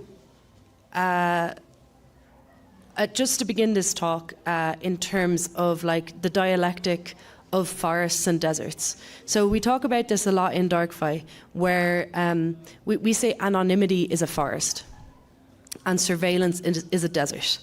And the reason we say that is the forest is a place of multiplicities with like different forms of life reaching out in all directions. So it's akin to the kind of the level of creative power that truly anonymous communities have. Surveillance, on the other hand, is like a desert. It creates a lifeless environment where people are afraid to speak and to and when you're afraid to speak, you also become like afraid to envision. You're blocked from properly envisioning alternative futures. So we believe by giving people like truly anonymous communication and finance, they can both envision new futures and tangibly put those futures into practice. So actually build those worlds that they're thinking about. So that's for us like what we call the dark forest. So it's a kind of new paradigm of civilizational experimentation and differentiation. So like different forms of societies being made, enabled by anonymous tooling. So that's also why DarkFi is operating in these two dimensions of both the anonymous communication layer and the anonymous payments layer. Okay, so these are two terms. I mentioned this talk is like first a bit of history, then it's like a kind of sci-fi. So to start, we're going to talk about the 500-year history of the modern nation state. Really, this story is much longer than 500 years. It's more like 5,000 years. And to really tell this story properly, we'd want to start off talking about ancient Mesopotamia. But given that we have restricted time, we're just going to focus on 500 years. But first, I wanted to clear up some terminology. People often confuse, I'm not sure if this community confuses these terms, but people often confuse the notion of a state with the notion of a nation. And obviously, the paradigm that we're in is that of nation states. So it's kind of like the combination of those two terms. But I just want to differentiate the state from the nation. So when we talk about nations, generally we mean the people that the state is said to represent. Nations can also contain other nations, and they usually do. So when we look at like any given nation state, they usually have like many sub-nations within them. And so if we start like dividing up the nations, you can have different kinds of nations. You can have nations based off of ethnicity, based off of language, based off of geography, based off of identity groups. All of these different things form a kind of nation. And really what a nation is a group of people that have a shared self-image. So basically they have a shared image of the world, or kind of shared reality that they partake in. A state, however, is more like a system of government. It's not the government itself. That's separate. That's like the people that control the state. So the people that control the state are the government, but the state is more like the system of government itself. And then the nation state is a modern combination of terms that is like states, don't worry about it, states that are try to represent nations, but they usually just represent like a very partial view on a nation. So generally when you have like a nation state, they take like some aspects of a nation, like they might take a certain language or a particular historical narrative and like an aspect of the culture, and they make a kind of image of that. But it's a fake image because it doesn't really relate to the true kind of like depth of the nation. So it's like a superficial representation of the nation combined with a system of government that kind of sits on top of the nation and like operates it like an object. So this is the contention. This is the contention of the first part of this talk, which is about the last 500 years. So we can argue that desertification is the basic process of the age. What do we mean by desertification? So I explained earlier, when we talk about deserts, we generally mean like lifeless places, like homogeneous places, something like the surveillance landscape, where people are kind of fearful and they're afraid to differentiate and think in new directions. Desertification means many things, but like here we're using it to mean like the reduction of diversity of any kind: linguistic diversity, biodiversity, cultural diversity. So the last 500 years has seen the decline in all of these areas and more. So it's like a general decline in all kinds of diversity. So I'm going to illustrate that in a more concrete way. This is a graph of some data that I pulled together.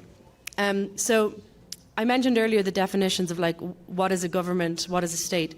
So this is important now because I'm trying to explain with this graph. So this is a graph from the 1900s to the 2020 of the number of government offices, self-governance offices per capita over time. So basically, in the past, there were many more ways that people locally could like have a say in the governance of the society. These particular lines are illustrating that data point from Ireland, Northern Ireland, Scotland, Wales and England. This is like, just because I'm from Ireland, like it's like a local interest, but this is actually indicative of a much bigger global process. So it's not just Ireland and the British Isles, it's like all over the world, but this is the one I took just to show the example. So to explain again, the number of governance offices per capita over time. So you might think, oh, governance offices. Does this imply that government as a whole has gotten smaller? In fact, it's kind of the opposite. Really what this is, what these graphs indicate, is the centralization of decision-making power away from the regions and the peripheries into like a single centre. So, for example, in Ireland that could be Dublin, but really like it's mostly aggregating around London. And so people who live in the countryside, whereas they used to be able to, have the ability to control their daily affairs, no longer have that ability. So this is one angle on what I call desertification. It's the shifting of decision-making power, autonomy and sovereignty away from the peripheries into these centres that are the critical nexus of the nation state that are operating on the provinces and the regions as an object, rather than, so the people are kind of shifting from being the subject of self-governance to being the object of some centralized nation state which is somewhere else, but is taking their decision-making power away from them. Okay, so basically what I've described and what's like a part of all these desertification processes relates to the last 500 years, which I've said is like the paradigm of nation states. Nation state paradigm of the past 500 years has been defined by this thing called nationalism. Or like maybe a better term is like nation stateism, because nationalism is like, we can start arguing about that term. But let's talk about nation stateism. So there's two different kinds, and they're actually in feedback. So one creates the other. On this graph, we have imperialist and liberatory nation state-isms. So the imperialist nation stateism is this kind of, and I'm talking now about, this is like historical, this is a historical fact. So you have these kind of imperialist nation state societies over the past 500 years that want to expand into other territories. So they see themselves as like the free society. And they want to, because they're free, they want to spread freedom elsewhere.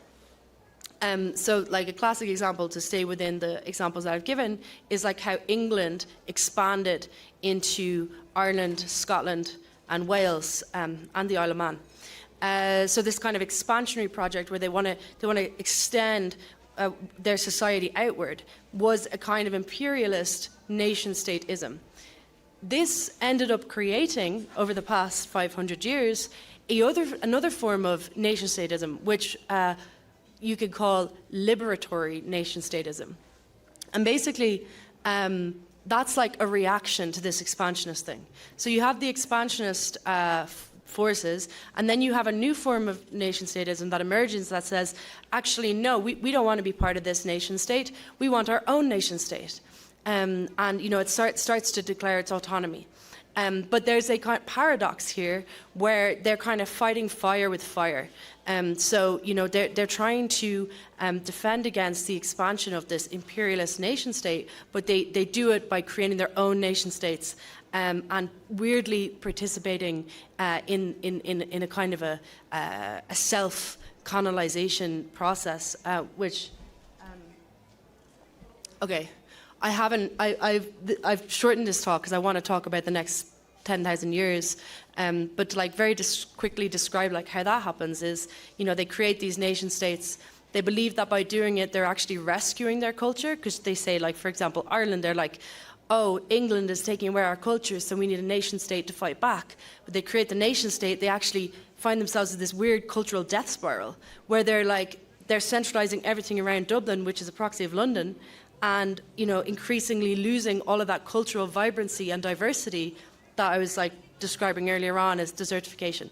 So nationalism or nation statism emerges as this kind of self-defeating will to overcome the desert, which itself is creating desert. So it's just this sad kind of death spiral that is tends towards desertification. This is the last 500 years. Okay, coming up to the millennium, something really interesting starts to happen. And from my research, it really starts to kick off in the 60s and 70s. 70s is when we have Samuel Konkin, that Derrick Broze explained very well in the last speech, who started to realize, and it wasn't just him, it was many other thinkers all around the same time, oh, actually, maybe there's a paradox in trying to restore the freedom of society through this this civilizational form, the nation state, which is hostile to freedom. So they start to realize maybe it's not one country, the other country that's the problem. Maybe it's not England that's the problem. Maybe the problem is the nation state itself. So you have this this mass realization. Konkin, several other thinkers in Ireland. We have Desmond Fennell, who starts questioning the nation state paradigm. A lot of my ideas come from him. We also have Abdullah Öcalan, who I've talked about a lot. Many other thinkers who kind of start to realize simultaneously that the new way and the next way has to involve overcoming this nationalism, this nation statism that has defined the past 500 years, but really it's been past 5,000. Okay, I keep talking about 500 years. An interesting a strange thing about human history is that you can analyze things in terms of 500-year intervals.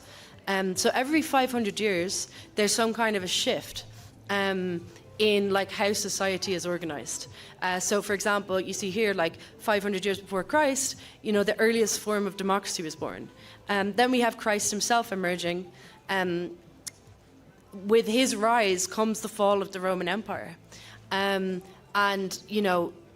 we enter the Dark Ages, eventually culminating in this kind of the collapse of feudalism and the commencement of what I've just described, the past 500 years, the neo-nation-state era. So there's this interesting kind of periodic shift around this 500-year interval.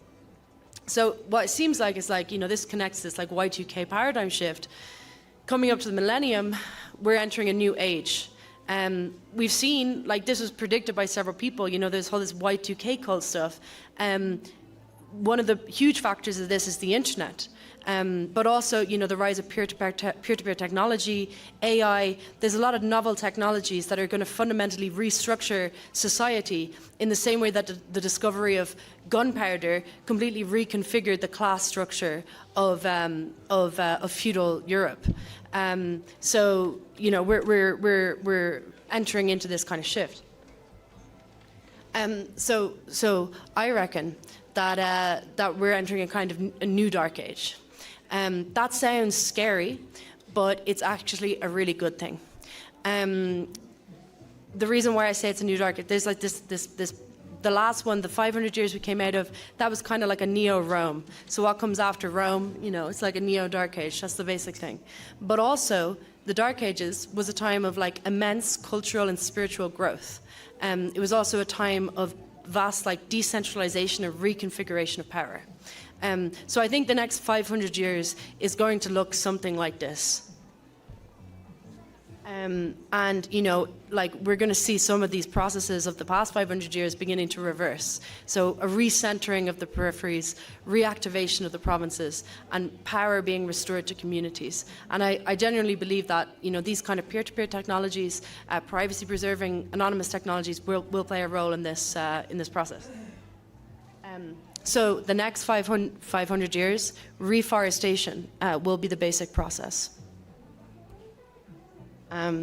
So, we call that the dark forest. I think, you guys know what that means. So, we're now going to talk about the next 10,000 years. Where is this going?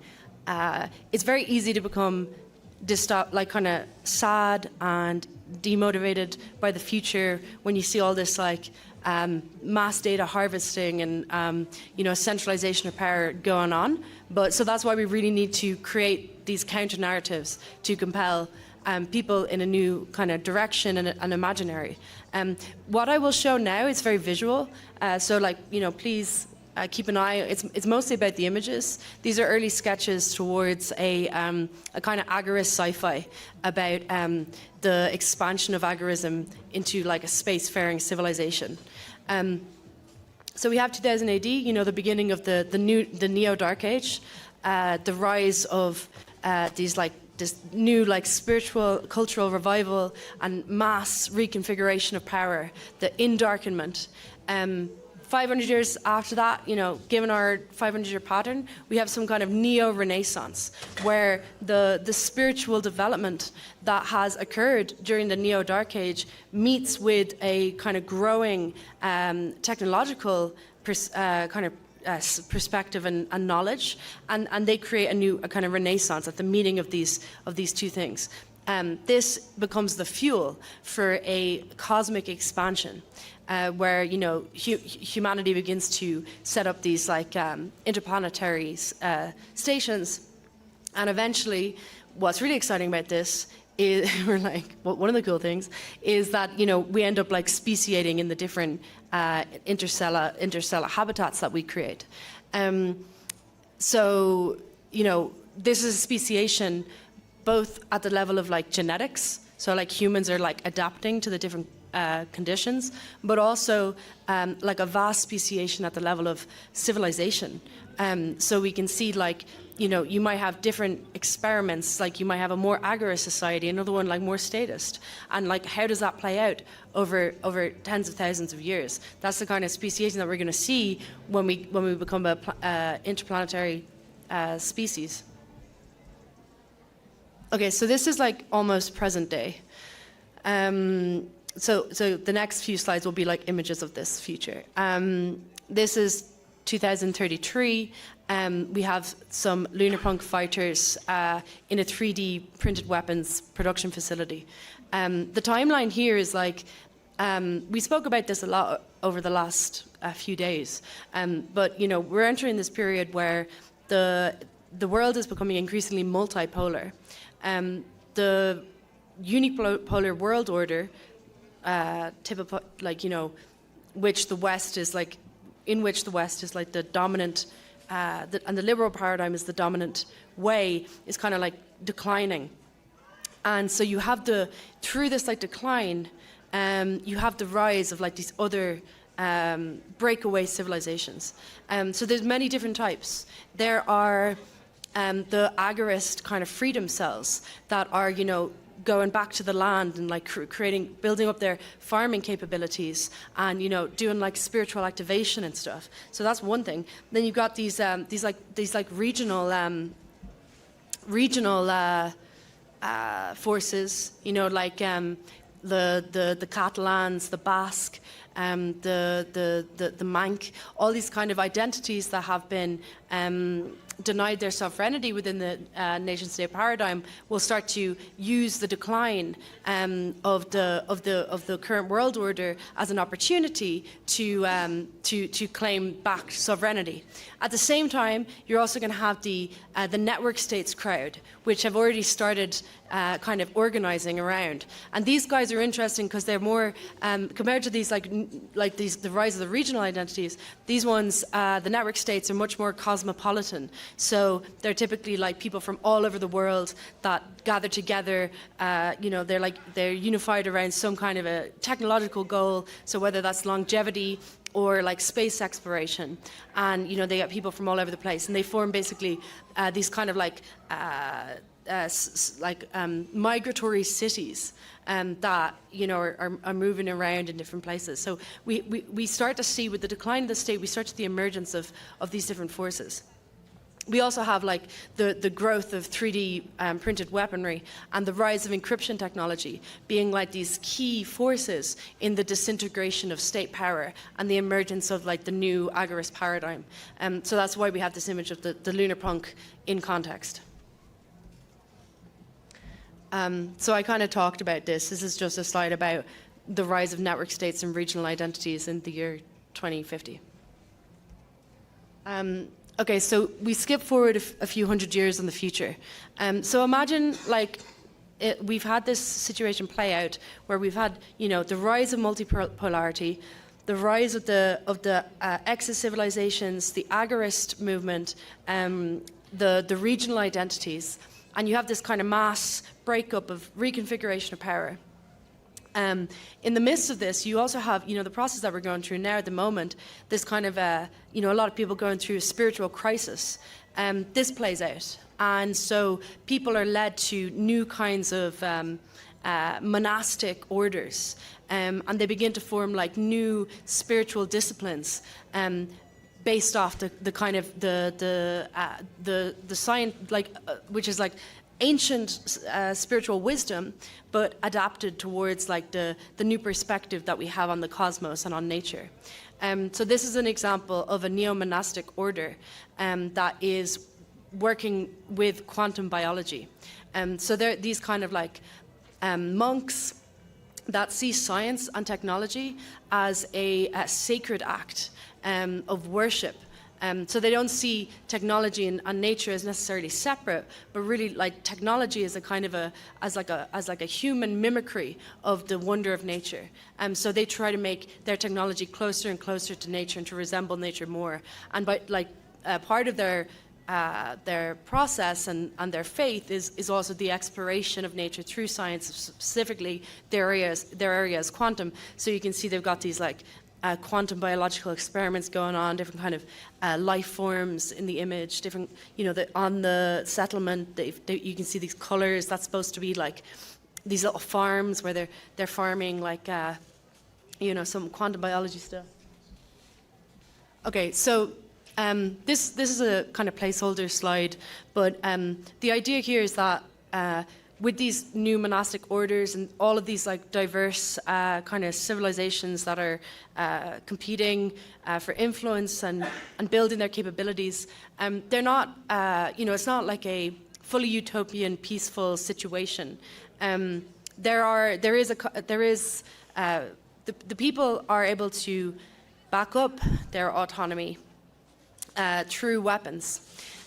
So like the idea is that like maybe some of these experiments in quantum biology from these like monastic orders will actually lead to breakthroughs in quantum tech, which could lead to like some kind of like neo-druidic like wizardry where you could have like warriors literally using like quantum time fields like as a weapon, or like other kinds of like time distortion, other kinds of like mad like quantum techniques.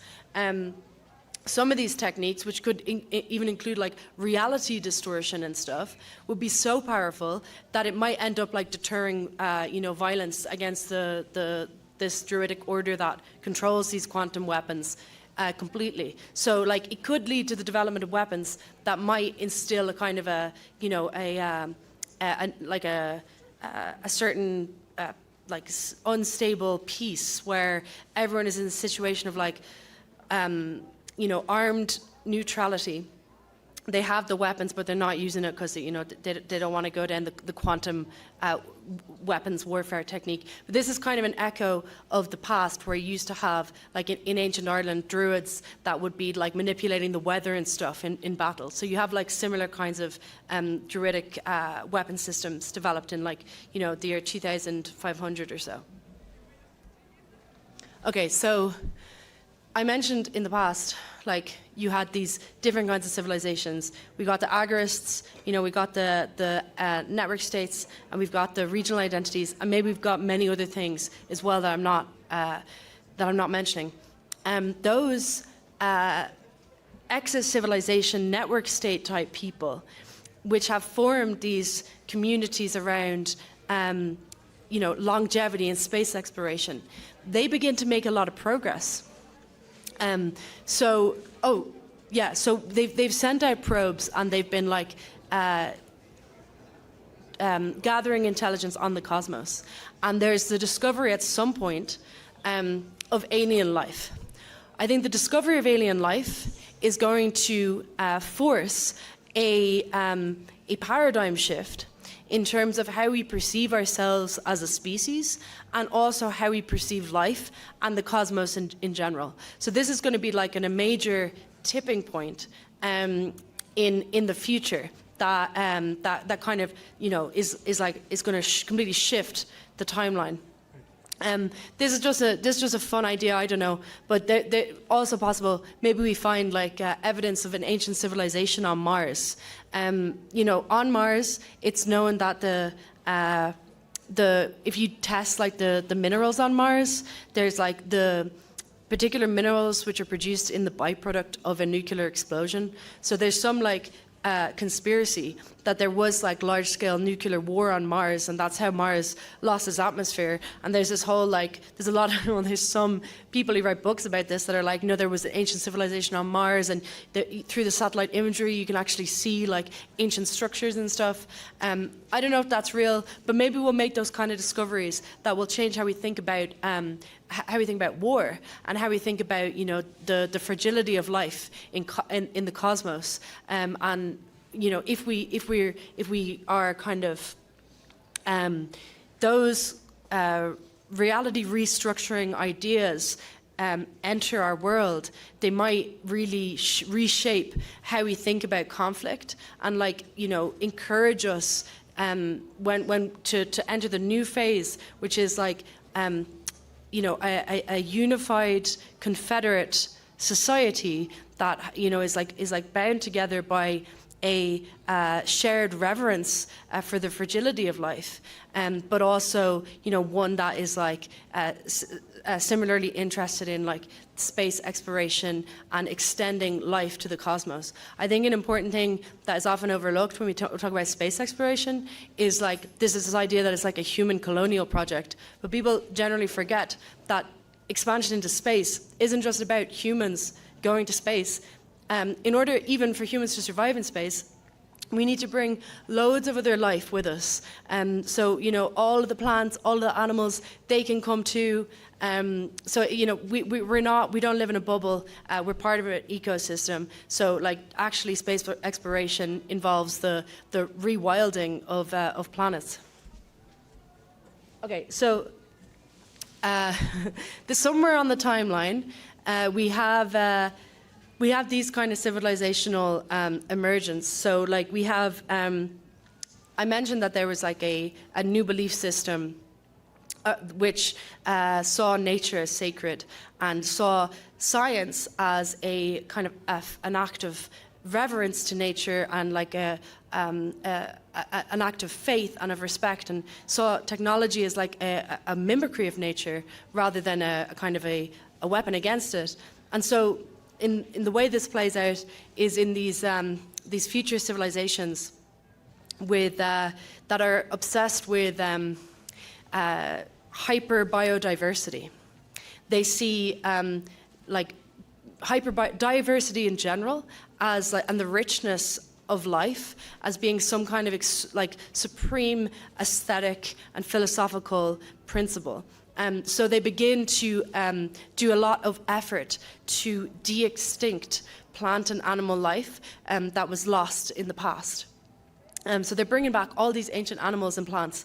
And they're also focused on plant-human-animal communication, which these like processes end up leading to very interesting things. So like through the return of all these ancient species, like these plants and animals, they begin to amass like a lot of genetic information that they wouldn't otherwise have. So they have access to this like you know, this enormous book full of nature's secrets, and they're able to use this basically in new kinds of genetic engineering projects. And also the human-plant-animal communication leads to a load of other things as well, because like when we start to be able to communicate with whales and understand whale song and all other kinds of plants and animals, also it again deepens this notion of like a deep reverence for life and like a tendency to like a respect for the fragility of life and a tendency to avoid, like this destruction and like, wanting to preserve things and grow biodiversity as much as possible.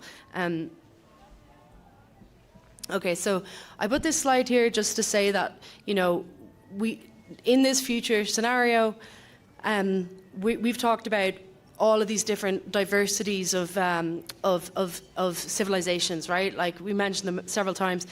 They live in this like loose confederacy, with shifting between like occasional conflict, but mostly a kind of an unstable peace. They have also like global alliances and trade routes. So it's not the case, as people often say, that the nation state is the thing that's responsible for like advanced technology, and that you need to have like nation state type organization in order to have computers. I don't know if you guys have come across that argument, but sometimes people say that to me. In fact, we can have confederalism and non-state society, as well as having trade routes that can be global, international. So you can have the movements of people and goods and so on. Okay, so this is an image of some cosmic exploration centers in the Atlantic. This is downstream of the network state civilizations that were, obsessed with space exploration and so on. So they were just like, okay, whatever. They were not so interested in like those. That's like there's like a different society which is not so interested in like the hyper biodiversity or even the spiritual growth. They're just like interested in space, and maybe they have. It's like a kind of a micro state system. If you look at the network states, it even has state in the name, right? So it's like some kind of here we have an image of a ziggurat. So it's like. You have these kind of God King figures, like, imagine something like Elon Musk, but 900 years in the future, operating these like space exploration centers from the Atlantic with their eyes like fixated on space and cosmic expansion of humanity.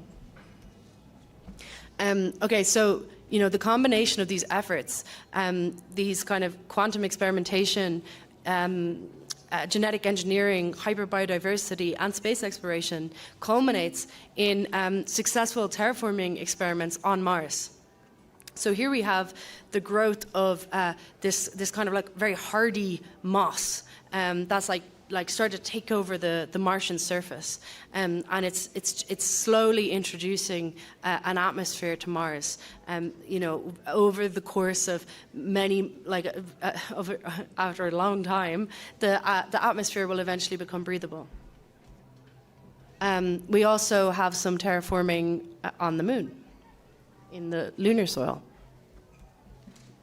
So now we're a few hundred years, many hundred years later. So this is almost 2,000 years in the future.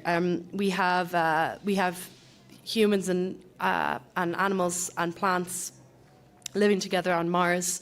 The terraforming experiments made the atmosphere breathable, so they're walking around without suits and without domes. We're seeing early adaptations to the environment. So the people are growing big, huge eyes to make you to be able to see within the reduced Martian light. Their skin has become very pale to absorb any possible sunlight, but it's also thickened to stave off the effects of radiation. So you're beginning to see the early stages of speciation.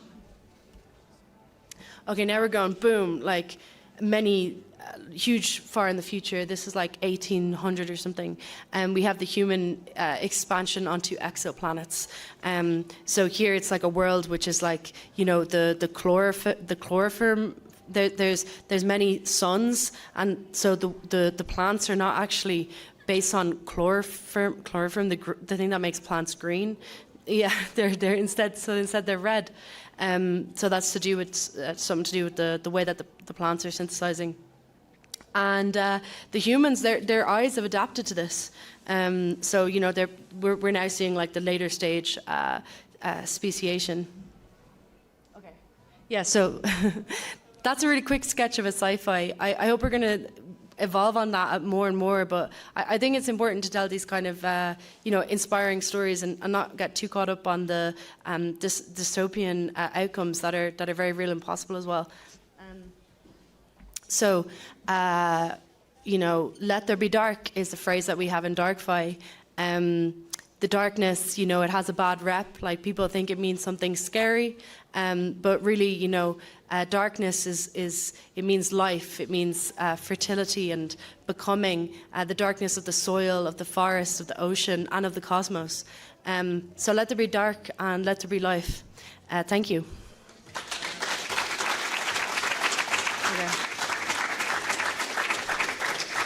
Also, I think just to say that, like, if you want to talk about DarkFi, you can come up to me after. But also, there is the web link. It's just dark.fi. And if you go on there and you just click the page Docs, there's everything there that you need to join our chat, to learn about DarkFi, how it works, etc. Follow us on Twitter. But better still, join the chat. We made an anonymous peer-to-peer chat, so get on there and talk with us. Thank you very much. Guys, I have to say some thank yous, and I appreciate everybody kind of hanging around for this. But this, as you guys can see, this took a ton of work, a ton of effort by a lot of people, and so I just need to thank them. Alaska Anon, I don't know if you're in here, man. Thank you so much. Alaska's been helping out tremendous way. Drunk Dial Me, Derrick, Ulysses, who did all this beautiful, beautiful work. Derrick, like I said again, Derrick, who ran the workshops, he helped me set it. Derrick just did whatever I needed him to do. The guy did a ton of stuff.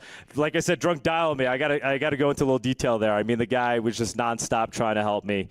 Dan, who's local to Mexico. This Dan as well. You're on the list too. Thank you, man. Greatly appreciate it, Dan. Dan, who's local to Mexico. I don't even know his last name. Like most people in Monero. If you want to raise your hand, he wants to reveal. Thank you so much. Dan is, he helped me get packages to the venue. He's helping me deliver stuff home tonight. Jason and AJ, I thanked them last night. I can't thank them enough. I'll be trying to recover and win them back over time, because I think I beat them up pretty well. Thank you, guys. Really appreciate it. I know this isn't an easy animal to deal with, so greatly appreciate it. Neil, I think he had a run, but he was running the coffee. A huge help with many things. Andres and Escuela Bitcoin for running the Spanish component of the conference, and Andres for just doing every little thing I had asked him to help me out with.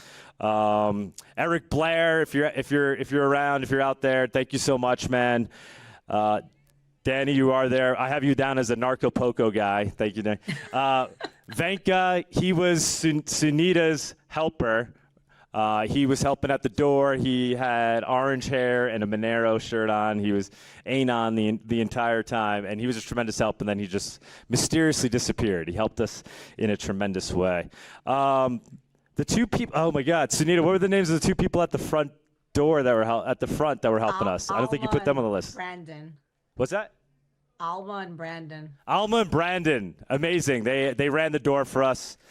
Then obviously main stage speakers, Cake Wallet and BITMAIN. This wouldn't have happened without them, guys. It costs a lot of money to run things like this. And all the major sponsors other than Cake Wallet and BITMAIN. So Xano, Basic Swap, Firo, Pirate Chain, Trocador, Exilus, Monero, Talk Liberation, Squad Swap, DarkFi, and yeah, those are the real main sponsors.